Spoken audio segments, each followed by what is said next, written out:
The subject tonight is the subject of priests and preachers entering Islam. And often people ask me, we heard about you used to be a priest or something and you came into Islam, so, tell us about it. We want to know, how does that happen? And it's not just Muslims who want to know. Non-Muslims would like to know the story too, because they feel like, you mean you didn't understand? I mean, you were a priest, you didn't understand about Jesus? Come on, man! So, it's a topic that I talk about a lot. The first thing I have to do is clarify a couple of points. I was not a priest. In the English, we use the word priest to mean somebody who is in the Catholic Church. If you're not from the Catholics, if you're from the Protestants, then you don't use that term. We usually use the term, for instance, pastor, minister, preacher, reverend, and these are some of the titles. We came up with an awful lot of them because that's the way humans are, right? Give ourselves titles. So, I was a preacher and a minister of music. But that doesn't really matter, but just if you're talking to a Christian and you say a priest, he's going to say, oh my God, how is that? And when they find out, oh, you weren't a Catholic, well, that's a lie, then you weren't a priest. So I want to clarify that. As a matter of fact, I will tell you, in my own estimation, I'm probably the least of the factions within this equation. Because there were so many other people that came into Islam the same time I did. That's why it takes a little bit of time to tell the story. But they asked me to tell it tonight, so we're going to do that. But I want you to listen carefully to realize what goes through the mind of a person that's not Muslim. Okay? And I usually start out by telling people that my father and I were both ministers, and both of us were also businessmen. In the reverse order. We were business first and preacher second. Got me? Because, well, as they say, business is business. And that's exactly how it worked. We operated mostly in Texas. We had a place in San Antonio, Houston, and also in the Dallas area. And we were very concerned about Christian conditions. So my father started something called Concerned Christian Centers. And basically, if you look at it from a material point of view, it was a place to sell stuff. But what we would do is take consignment things in. People could bring things into us, and then we would sell it and keep part of the money. And keep a lot of the money. But anyway, they would bring in what they make with their hands, arts and crafts. And a lot of old women, they like to sit around and make things, then they give it to us. And this helps the church, which is called the church, and then it helps them as well. So it became like business and religion tied together, and that's very common in our country. At one point, my father told me, we're going to start doing business with a man from Egypt. Well, I said, well, this is great, international, it sounds good, we can put this in our business card, we're international. He said, and this man, he's from Cairo, Egypt, and that's where, if you know, they have the Nile River, they have those big pyramids, they have the Sphinx, Abu Hul, they got everything. And we said, oh, this is good. He said, and he's a Muslim. I'll never forget it. I've told the story many times, but it's just like it happened yesterday. I'm standing in between the kitchen, or in the dining room and the living room area. Like this when we're talking, and I just stopped like this. I said, what? A Muslim? No way. No way do I want anything to do with that. Dad, come on, you should know better than anybody. Because we were linked in with other preachers. My father supported people like Pat Robertson. You know him? Pat Robertson? And Oral Roberts. He's not very popular anymore, but he used to be real strong. And his ministry up in Tulsa, Oklahoma. In addition to that, people like Benny Hinn. I don't know if you heard of Benny Hinn. He's coming over this way. So look out. And there's many of them. John Hagee, and the list goes on. Jerry Falwell, Jimmy Swaggart. Some of the names, maybe you heard those before. We know these people. We know all about them. All about them. Okay? So at one point, here I am standing there talking to my father about a Muslim. These are the enemies of God. This is what we've been taught. These same people, I just mentioned their names, and they're preaching on the television and so on. This is what they teach. Muslims are no good. Now it just became Muslims are terrorists. But back then, you know, we didn't reach that level yet. We were still just kidnappers, hijackers, you know. They said that Muslims don't believe in God, that they're worshiping a black box in the desert, and they kiss the ground 5 times a day. Now that's what we know, man. So here's this Muslim going to do business with us. I told my dad, no way, I'm not going to do it. And he insisted. He said, I want you to meet this man. He's very nice. And I said, I don't want to meet him. I never am like this, by the way. But on this case, I said, no. That's one thing I'm going to stand firm against. We're not going to do it. He said, I want you just to meet him. I said, all right. I'll do it for you. I'm going to do it my way. I'm going to go to church. And it's going to be on Sunday. When I come out of the church, I'm going to have my Bible under my arm. I'm going to have the salib. I used to carry a big cross. I'm going to have my cross with me. And I'm going to have my hat that says, Jesus is Lord. And I'm going to have my wife, born-again Christian, with me. And we are going to get this demon, devil, infidel, Muslim. And we're going to show him Jesus. Okay? Now, this is a true story, by the way. So I got up that morning on Sunday, and I was thinking, man, you know. We went to church. Strangely enough, the preacher was preaching out of the Old Testament about salvation coming at the time of David, which really puzzled me, because according to Christianity, it's coming through Jesus. And it really, that opened the door for me, but that comes up later in the story. Why was he saying there's salvation before Jesus? That's interesting. Now, when I get there to my father's store, I'm looking around, you know. I'm looking for somebody wearing, you know, a long white robe and some kind of black, you know, thing over that, with a long beard, and I guess I was looking for me, wasn't I? Anyhow, when I get in there, I don't see this guy. By the way, imama, sword, everything. Ayatollah Khomeini, maybe. This is what I had pictured. I said, where is he? I'm ready. My father said, he's over here. I said, where? I said, here. I was a normal guy. He was normal. He didn't have a beard. He didn't have any hair at all. I said, how do you do? I told him my name. He introduced himself. His name is Muhammad. I said, how do you do? After the niceties of hello, how are you, how's everything, I said, do you believe in God? He said, yes. Oh, yeah? Sure. I said, but do you believe in the God of Moses? He said, yeah. Abraham? Yeah. What about David and Suleiman? He said, yeah. So when I meet this man, I'm impressed that he's believing these things, but I thought maybe he's just saying it. So I even asked him, what about Jesus? Because I thought maybe they're first I thought Muslims were like Hindus. That was first. And then when he said he believed in some of the things of the Bible, I said, okay, maybe they're like Jews. So that's when I said, yes, but what about Jesus? Do you believe in Jesus? And he said, yes. I said, okay, wait a minute. This is going to be easy. I can convert this guy. So I agreed that we're going to do business with him. And in fact, I took him immediately out to have tea together. We sit together, drink tea, talk a little while. And I started trying to preach to him right away. I'm in the Bible. I got it right there. Flip it open. Genesis. Let's talk about Abraham. What do you know about Abraham? Abraham, he had 2 sons, you see, and blah, blah, blah, blah, blah. And I'm doing all the preaching to him. Imagine this. And he sat there.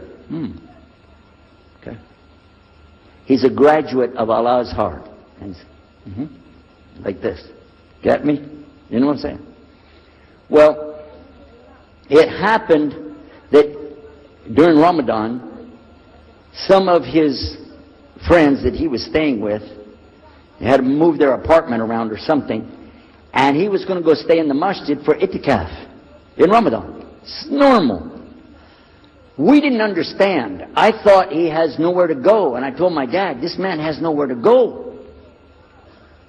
And my dad said, no, he's got money. I said, no, he doesn't. Daddy, I'm telling you, he has no place to go. I heard him say he's going to go live in the mosque. To a Christian, if you're going to live in the church, ooh, that's the worst. So I said, let me offer that he can stay at our place. And my dad said, no, you don't do that. That's not right. I said, no, I'm going to offer it to him. I went to him and I said, how would you like to come stay at our place? He said, no, I want to go and stay there. I want to stay in the mosque, and it's something good. I said, oh man, look at this poor man. Oh my God. He doesn't know, oh, poor soul. Please come and stay in our house. And he said, no, I can't. I need to go stay with her. I said, I'm scratching his dignity. So I told him, listen, no. I want you to come and you can pay. You can pay money and stay with us. He said, how much? I said, $15 a week. Which in America is like nothing. $15 is nothing. I said, and then he kind of hesitated. I said, and we'll pay for all the food. Well, you eat $15 worth of food in one day in America. He said, okay, all right. And I told my dad later, I said, see how I did that? Because now he'll stay with us. He knows he's getting a good deal on the food, and I was making it all about money. Well, I didn't know he wanted to come and stay with us. He wanted to learn about how we're Americans and how is the dawah going to be. What do we believe? Especially people who are preaching. So he came and stayed in our house. And I said, well, now that's good. I'll travel with him and go with him in places, and he'll see and he'll learn about Christianity. As we were traveling and working together, we put up tables just like this and booths and things and set things out for people to come and look at them and sell things. And I caught him one time. When somebody wanted to take something from the front, he took it from the back and gave it to him. And I looked at him. And the next time somebody started to take something, he took from the back and gave it to him. I said, hey, Muhammad, we take the stuff from the front because that's the old stuff. The new stuff in the back, just hold it back. You know what I'm saying? This is dated material. Get rid of the junk first. He said, no, I can't. In my religion, we can't sell something unless we give the people the best. I said, got me on that one. And I'm supposed to be telling him about a better deal. I said, okay, yeah, whatever. You're never going to make any money, though. But that's all right. Over a period of time, I came to learn a lot of things. Also about being humble. A lot. Because this man was obviously well educated, very articulate, could really talk about a lot of subjects. In fact, I tried to debate with him about many things. But he was so wise and well educated that he could see what I was doing and he would take it easy and let me win every debate. I could win any debate with him if he wanted me to. But if he wanted me to lose, I was going to lose. This was how well he could handle it. Now what happened, one of the preachers that I knew, another preacher, who used to carry a big cross and walk down the street so people would stop and talk to him about religion, he had a heart attack and he went to the hospital. So I went to the hospital to visit him, and when I was visiting him, I met another man in the hospital who was in a wheelchair. This gentleman had a problem. He didn't want to talk to anybody. And I told him, let me witness to you. Let me share the message of Jesus with you. So I took out my Bible, and again, I started telling him about a prophet, Prophet Yunus, alayhi salam. And I'm telling them, look at Jonah. He's in the belly of the whale. He's in the sea. He's down there like this, and who knows how long. And suffering like this, you don't have as big a problem as that. And God saved him, so he could save you too. He said, didn't want to talk to me. I asked him, what's your name? He didn't want to tell me. Where are you from? He said, I'm from Venus. So what's that? Well, we do have, there is a Venus, Texas, by the way. But he said, he's from another planet. So I kept, each time I would go, I would talk to him, witness to him. Finally, one day, he started crying. I was pushing his wheelchair around. I took him down. I rolled him around different places. He started crying one day. He said, I'm going to confess something to you. I need to confess something to you. Now, to a Catholic, confession means you're going to tell the priest all your sins. and then he's going to forgive you. Well, I wasn't Catholic. And I told him, listen, I'm not Catholic and I'm not a priest. I'm a preacher. He said, I know better than you do. I am a priest. I said, oh my God. This man is a priest and he knows the Bible better than I do. He said, I just have had a hard time. I've been here and having heart attacks and I've been having problems and everything and trying to figure out a lot of things. He said, I'm sorry I took it out on you. I really am. I apologize. And he started crying. And when he started crying, I felt sorry, you know. I hugged him and I said, it's okay. One day I went to the hospital and my friend was gone. So I started visiting with the priest. And that happened one time I went to visit him at the hospital and he was gone. And I asked him, where did he go? They said he went home. I said, home? He's a missionary priest from South America. How did he go home? She said, I don't know, he's not here. I'm sure his family. I said, he has no family. I know him personally. He has no family. Where did he go? She said, I don't know. We're not responsible for them. I said, well, let me see where he went. You got it in your file? She said, I can't do that. Those are locked up. Nobody can look in the file. And I got in the lady's face and I said, listen to me. This man could die in the street right now, and it's going to be your fault. And you're going to get sued because I'm going to sue you for him. She said, okay, his folder's over there, but I'm not going to watch. I went over and I looked for it, got address where he went. Sure enough, he was in a place where they put people that have no place to go, a shelter. So I went to the shelter and I found him. He was still on crutches. He saw me, he started crying again. He said, please get me out of here, get me out of here. I said, okay. Come live at my house. Now, I told you the story so you can see something. Now look, I have 2 visitors in my house. One is a Catholic priest. The other is a Muslim. And I'm thinking I can get the Catholic priest and convert him to be a Protestant. At the same time, I'm going to catch the Muslim and bring him over to Christianity. High aspirations. But it didn't work. Some strange things began to happen.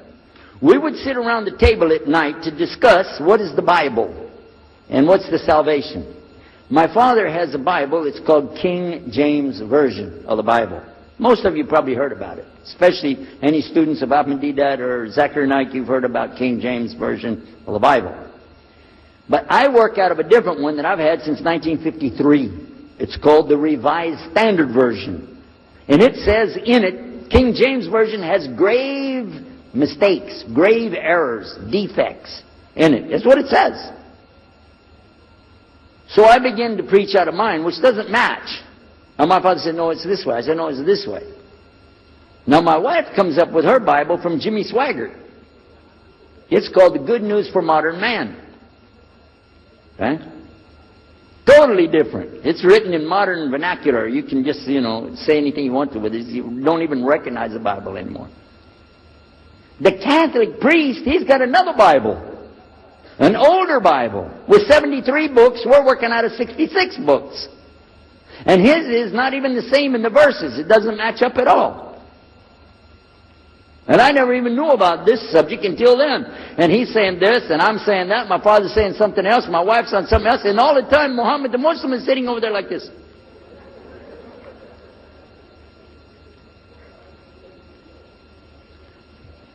So we asked him. I guess it was me. I asked him. I said, well, how many versions of your book, your Quran, do you have?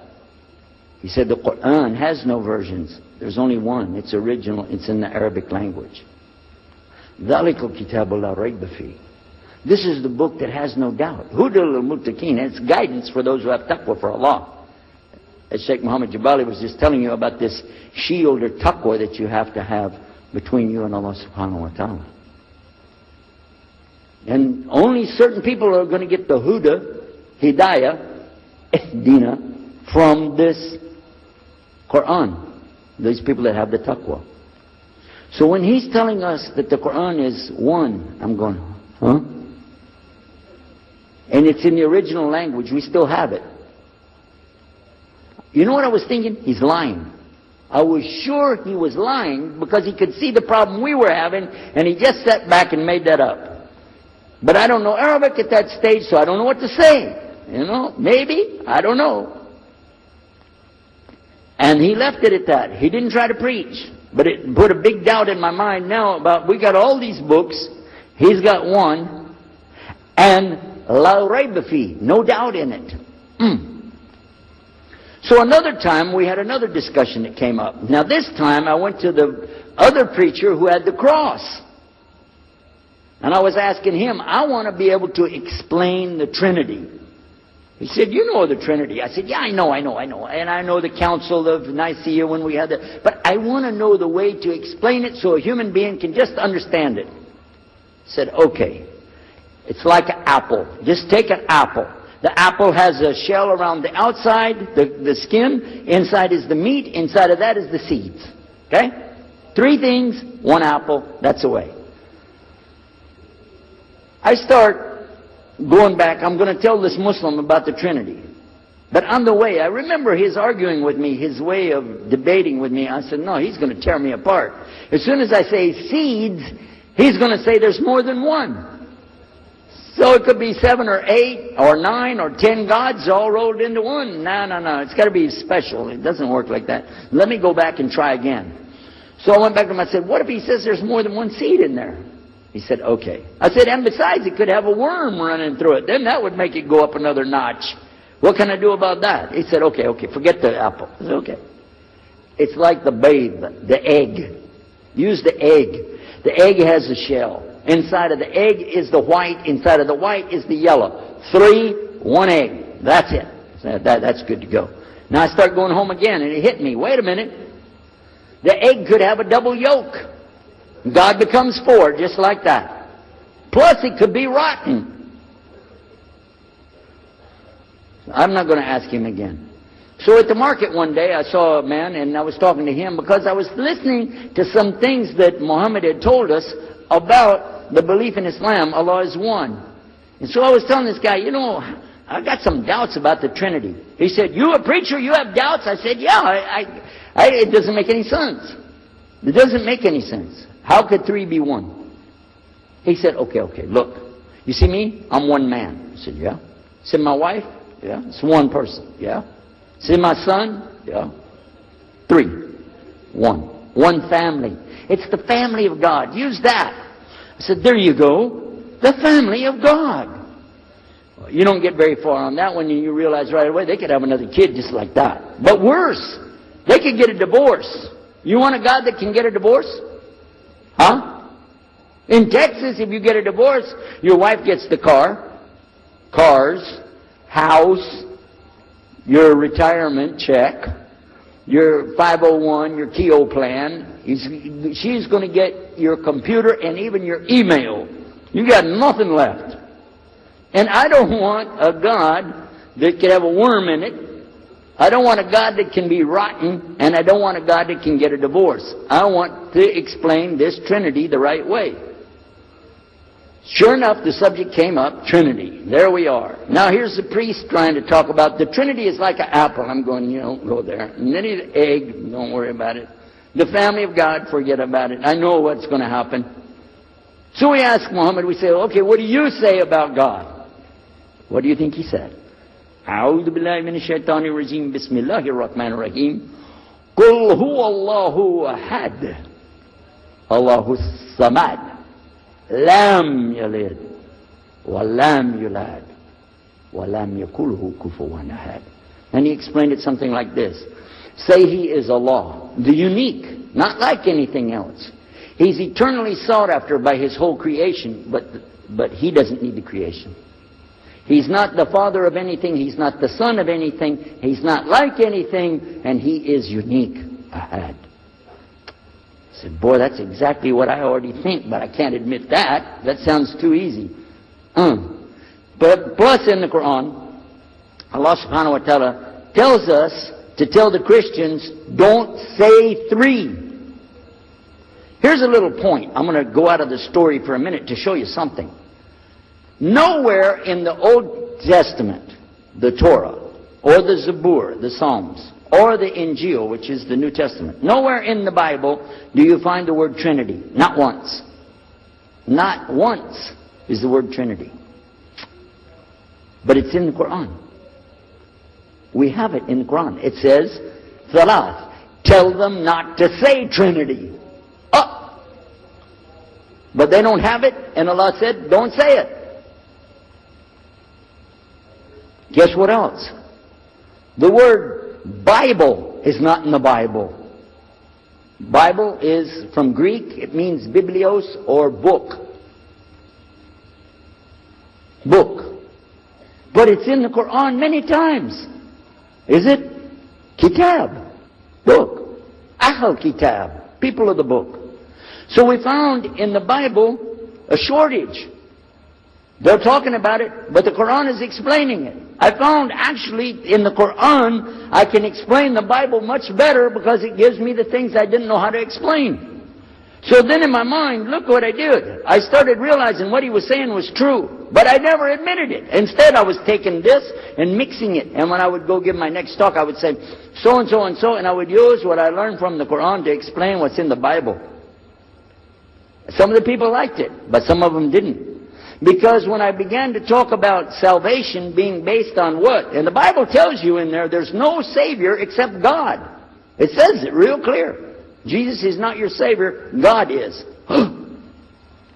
When I found that, I said, okay, let me try another way to explain that. Each thing as I would learn it, I'm trying to change how I'm presenting the thing. It still doesn't dawn on me, I need to do something. But I could see for sure God is only one, and that, so I totally forget the Trinity thing. My dad never did believe it anyway, so he had no problem with it. Now we come to some new thing. The priest asks the Muslim, can I go to your church with you? The mosque. He said, sure, come on. Well, he went, and they came back. So we took the priest aside, come here. What do they do? What did he do in there? Tell us, what did he do? Did they like kill some animals, or what did they do in there? He said, no, they just stand there like this, and they pray, and they leave. I said, what? They pray and leave? I said, yeah. Okay, what kind of music do they have? He said, they didn't have any music. No music? How in the world are you going to worship God without music, man? So I asked him, Muhammad, you guys don't have any music? He said, no.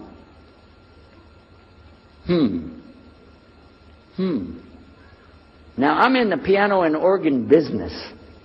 I said, how many mosques are there in the world? He said, millions and millions and millions of them. And I said, none of them have a piano. He said, no. Any of them have an organ? He said, no. Oh, man, I can get rich.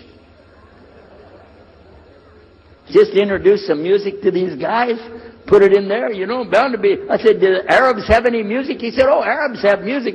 I said, boy, I got it figured out, boy. I can see my next $1 million coming right straight up at me, So then the priest asked again another time, he wanted to go back to the masjid again. He went, this is middle of July, 1991. He went to the masjid with him again. And by the way, this masjid, Sheikh Muhammad Jabali knows it very well, is on Medina Drive in Arlington, Texas. And that's where they were going to, because we were living in Midlothian, just south of Oak Cliff and south of Dallas. So they didn't come back. All night we're waiting. What happened? Very late they came back. And when he came in, I looked. There's Muhammad. I recognize him. Who's the guy with him, though? He's wearing a white jalabiyah, white dress like this. Has a white pillbox cap on his head. And I looked at him and I said, Pete. His name was Father Peter Jacobs, but we're not, Catholic, so I don't have to call him Father. I said, Pete, did you become a Muslim? He said, Ashhadu an la ilaha illallah, Ashhadu Muhammad Rasulullah. I said, oh my God. Now I used to have cameras like these cameras right here, because we had a television show called Estes Music Jamboree. So I got one of our cameras out, opened it up, set it all up on the tripod, and I was going to interview him and ask him, well, you went to Islam, what happened? While I was talking to him, though, he fell asleep. So it was still in my mind, and I was thinking, what am I going to do? This is too amazing. Now here I'm preaching to the people, and I'm trying to change what I'm saying, and here's a priest, just became a Muslim. My father's saying it's a good deal, it sounds all right to him. I don't know what to do. So I decided, I'll talk, make mashura. I talked to my wife. We have an apartment upstairs. We were in our apartment up there, and I'm telling her, oh, you know, a priest became a Muslim today. What is that? And can you imagine what they were saying about the Quran and saying about this and so and so? All of a sudden she said, I want to get a divorce. Oh, whoa, whoa, whoa, whoa, whoa. It's not the subject, but what happened? She said, no, all this talking about religion and talking about Islam, and so I can see. I said, oh, no. No problem here. No problem. I said, you thought no, I was just observing somebody else. No, I'm not interested. Trust me. I don't want to be with those Muslims. The last thing I want to do is be with a Muslim. No way. Just put your mind at ease. She said, I need a divorce. I said, where are we going with this again? What's the problem with that? What happened? She said, a Muslim can't be married to a Christian. I said, what? No, wait a minute. Hold on. I don't look at me. I'm telling you, I swear I don't want to be a Muslim. Okay? Okay? And even if I did, don't you remember what he said? A Muslim man could be married to a Christian woman. It's not a problem. But I'm not saying I want to. I'm just saying it's not a problem. She said, that is the problem. A Muslim woman can't be married to a Christian man. I want to be a Muslim, so I need a divorce.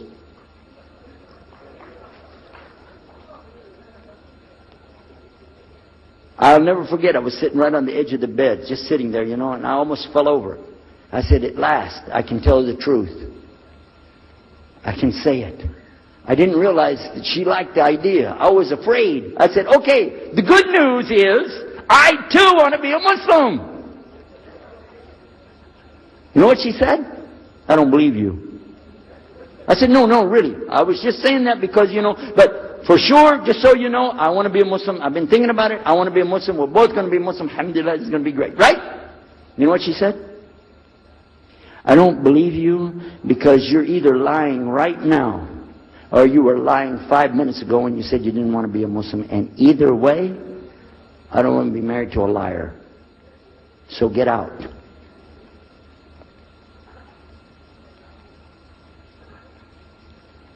So I started leaving. I'm walking down the stairs of the apartment. I'm down to my father's part. I said, wait a minute. Where am I going to go? This is my father's house. I just got thrown off of my own property. What happened here? So I went to get to Muhammad and I woke him up. I said, come, you and me, we got to talk. Come with me. And we went outside the house and we walked those country roads in Midlothian, Texas, until the time for the dawn, the sun to come up at dawn.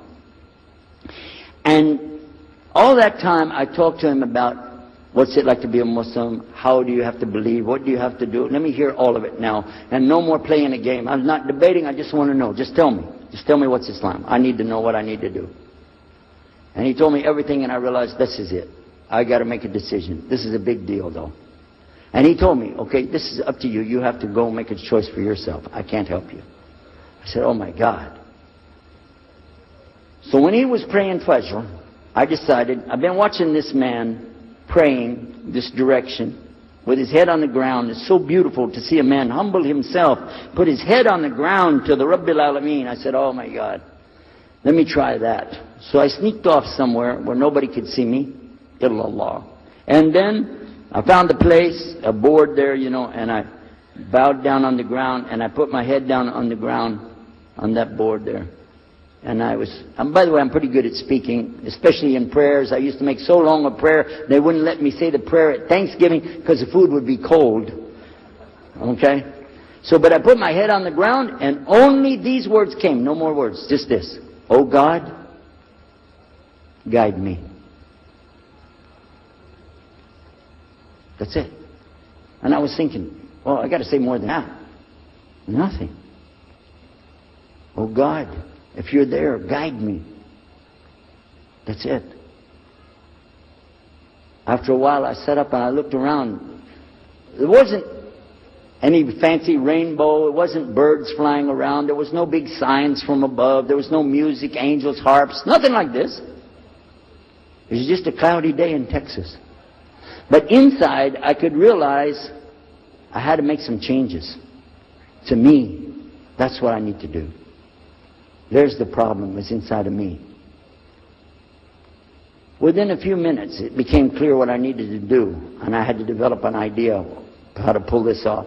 I talked to my wife, I talked to my father, I made a bath, and at 10 o'clock that morning, in Midlothian, Texas, I went in front of this man named Muhammad and this new man named Yahya, who used to be the priest, and I said, Ashhadu la ilaha illallah wa ashhadu Muhammad Rasulullah.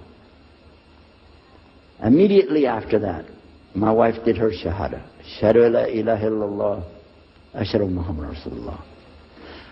A few months later, my father did his shahada. Ashhadu la ilaha illallah, ashhadu Muhammad Rasulullah. Step by step by step, we saw so many people enter into Islam. We wanted to tell the whole world what is Islam. We wanted everybody to know the real Islam. I said, how could this escape our knowledge? How could we not know about this great and wonderful thing called Islam? And it looks like all we got to do is just tell the people.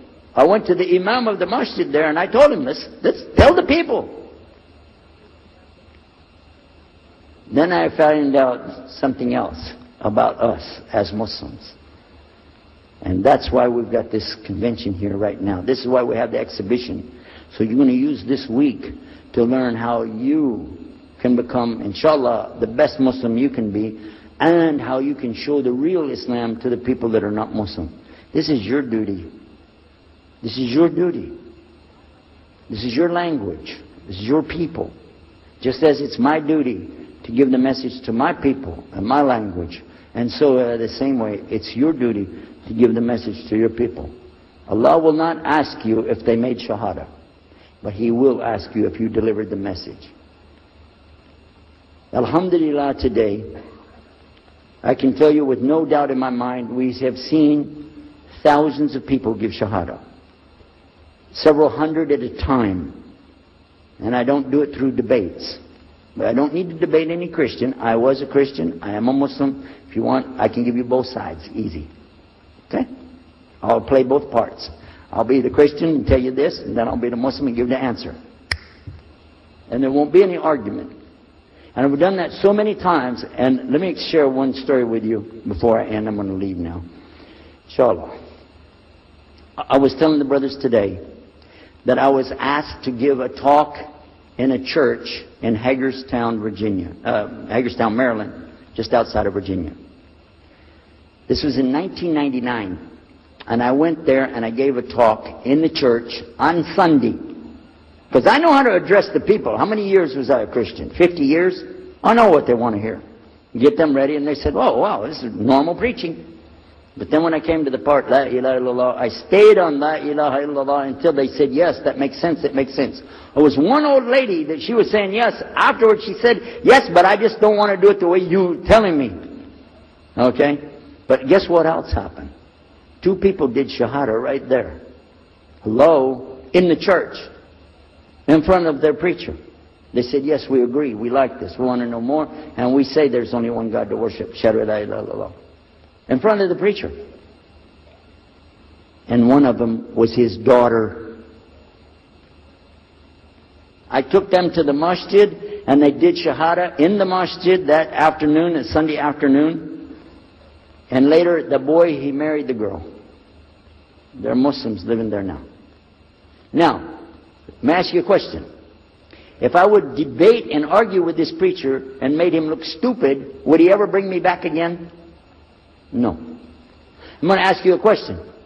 If you were at a place and you saw somebody change their religion to another religion in the temple of that religion, and the father was the priest there, what would you think? Is that man ever going to call me again? Do you think he'd call me again? 3 months later, he called me again. Come back again. We really enjoyed it so much. I said, how's your daughter doing? I want to remind him, see what he's going to say. He said, well, she's doing fine. She likes Islam. It's very nice and lovely. She treats us so good. You know, we're amazed at her personality. We love you guys. Could you please come back again? And I did, alhamdulillah. So I'm just showing you that it's not guidance from me, not guidance from you. It's guidance from Allah. Allah guides whom He wills.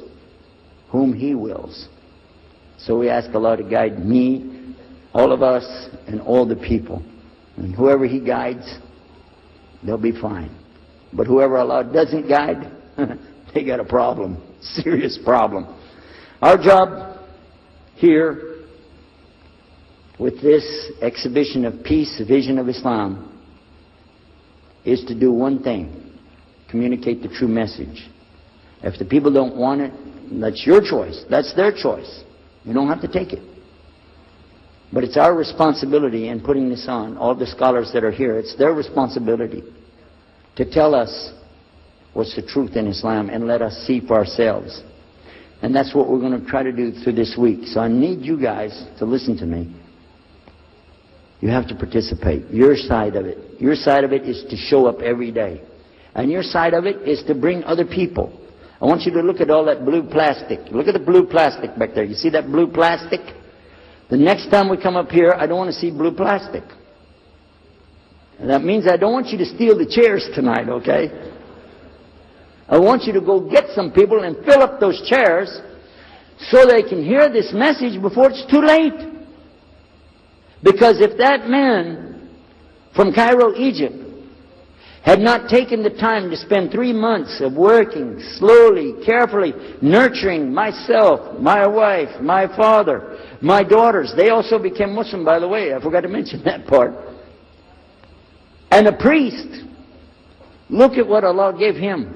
And from all the people that we gave Shahada, this man in Egypt is taking the reward for that, even now. Even now.